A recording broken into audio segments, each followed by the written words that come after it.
An Oscar winner comes to Lanford, an EGOT winner at that. Whoopi Goldberg guest stars on the latest episode of The Connors, the Contra hearings, and the Midnight Gambler.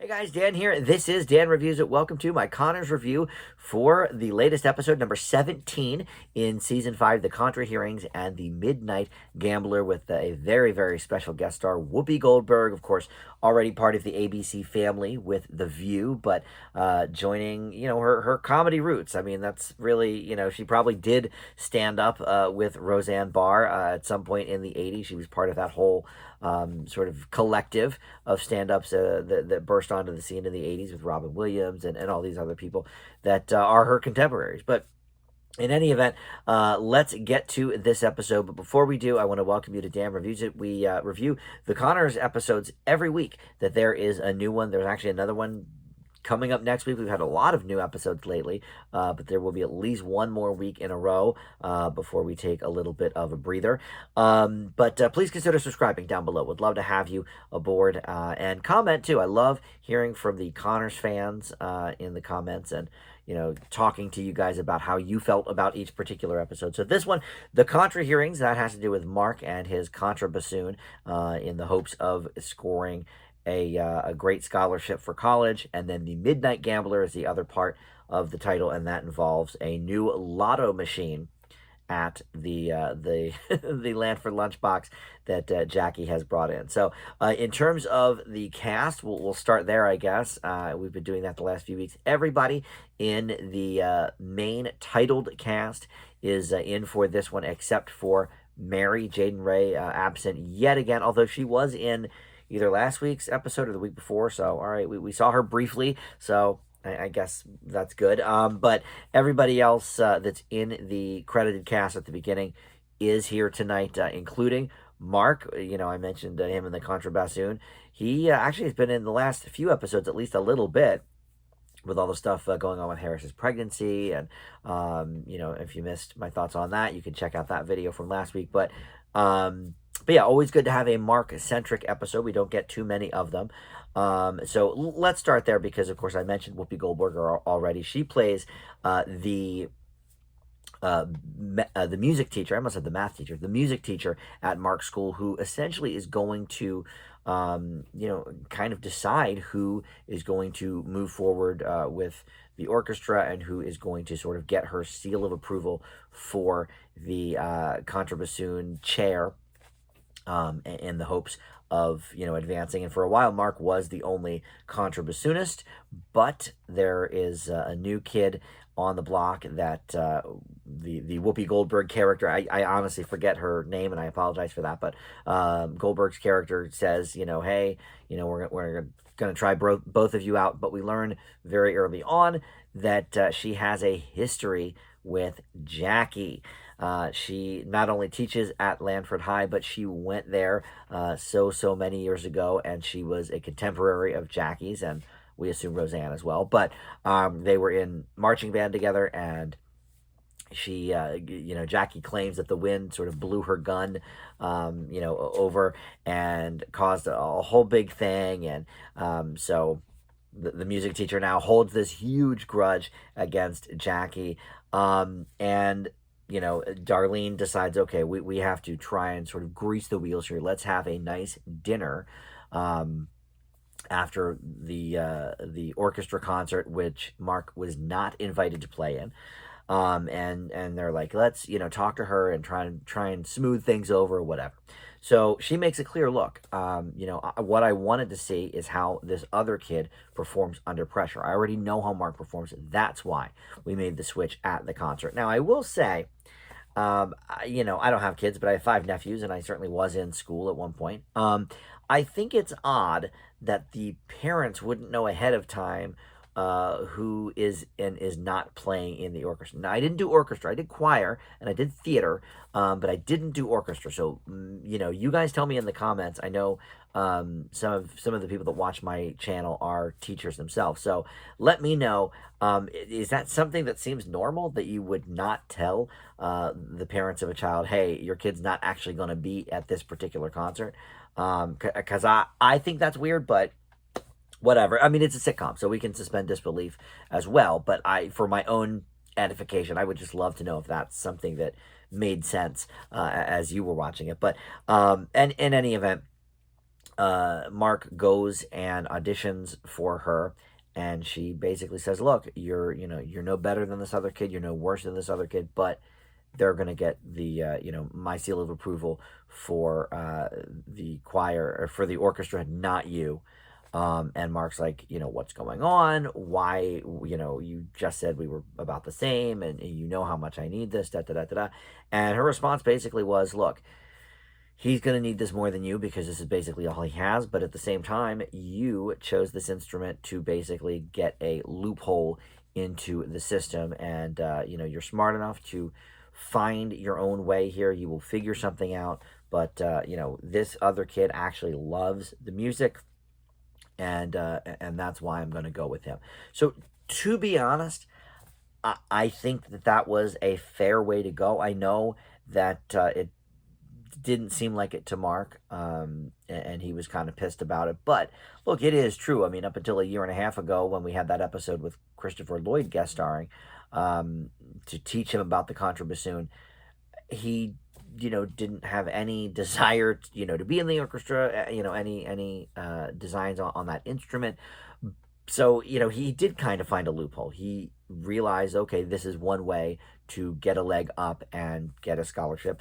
It's unfortunate, because obviously this family does not have a lot of money. We talk about this constantly. Every other episode, we're reminded how poor the Connors are, and especially in this economy. It's funny, they were poor in the 90s, but now they're really struggling, as a lot of us are, myself included. So it's certainly believable. And with someone entering college, I mean, my oldest nephew is about to enter college, and he was able to get a decent scholarship for every year, all 4 years. So but he's part of the National Honor Society. He has very good grades and all of that. So and Mark's a smart kid too. He has great grades as well. But a lot of times that doesn't necessarily do it these days. So they thought, well, this would be one way to at least get some sort of a scholarship. And I'm sure that his character is kind of pissed at the Whoopi Goldberg character, the music teacher. But I gotta say, I get where she's coming from.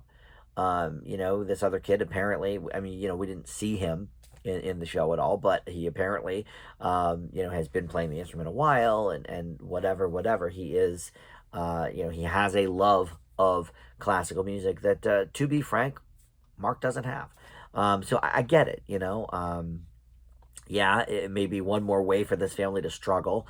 I know a lot of you in the comments are getting kind of fed up about this family never sort of, putting a second step forward. It's, one step forward, two steps back kind of thing. But it is what it is, and I do kind of find it realistic, so I got to give it to them for that. But all right, so let's talk about part 2 of the title, which is The Midnight Gambler. Jackie finds a popular restaurant that she has some sort of beef with, which is, we never find out exactly what, but it's sort of an ongoing recurring joke in this episode, the Thai Palace. But they have this lotto machine that, it has lines out the door. Everybody's into it. And so we have her driving to Ohio, bringing the machine into Lanford, and apparently it does a lottery every 4 minutes or something like that. So, but an unintended consequence is that Becky has found a new addiction. Of course, she's battling the alcohol addiction and all of that. But, gambling can certainly take hold of somebody with addictive issues, and Dan sort of catches her the one night. She had snuck over, but he was doing some work on the place, And he's like, oh, I still have my insomnia going on. We learned about that a couple of episodes ago. What are you doing here? And she lies. Oh, I wasn't sure if I locked the door or not, whatever. So, look, he's not stupid. So he comes back, the next night, and sure enough, there she is again. And by that point, she had blown an entire paycheck on this machine. So, great father that he is. He basically, says, well, too bad for Jackie that this thing, is going to get stolen. And he takes it, and who knows what he does with it, if he destroys it or whatever. But yeah, having, giving Becky another addiction, it makes sense. People with addictive issues, I think we all have, an addiction to something, right? I think, it's easy to go from sort of one to the other. Okay, well, I'm going to replace, one with this. And it's actually something I thought of when Jackie brought the thing in. That, is Becky going to be okay with that being in her place of work, somewhere she is every single day, being honestly tempted.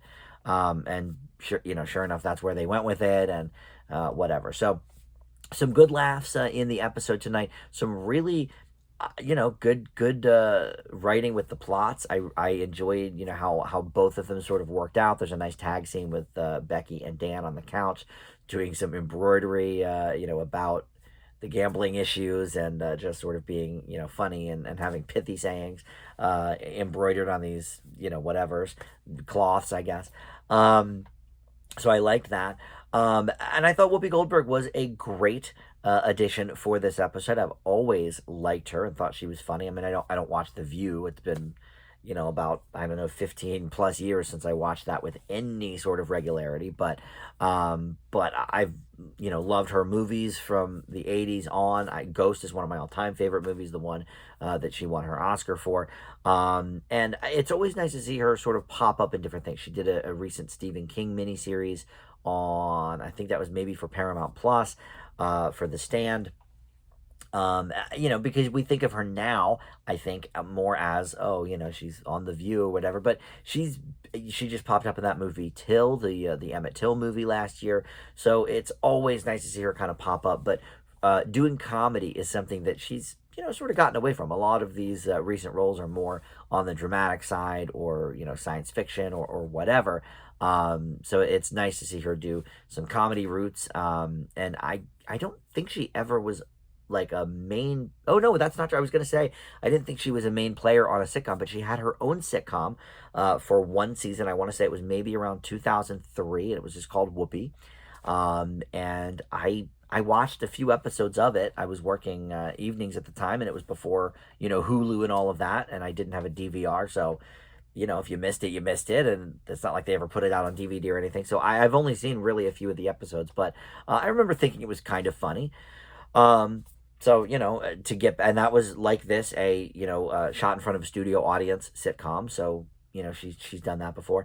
And in all honesty, there's a few people I could give the MVP to for this episode. I think John Goodman is always, a good person. I think Mark, his dramatic acting here, when he was kind of bummed out about not getting a spot in the orchestra, he was kind of upset about that. I thought he gave us some good stuff. But to be honest, I'm going to give MVP to our guest star, Whoopi Goldberg. She was so great in the intro scene when we learned about her history with Jackie, and then as the episode progressed, I just she just is wonderful to watch on the screen, always has been. So I'm going to give it to her. This episode is a slight improvement over last week's.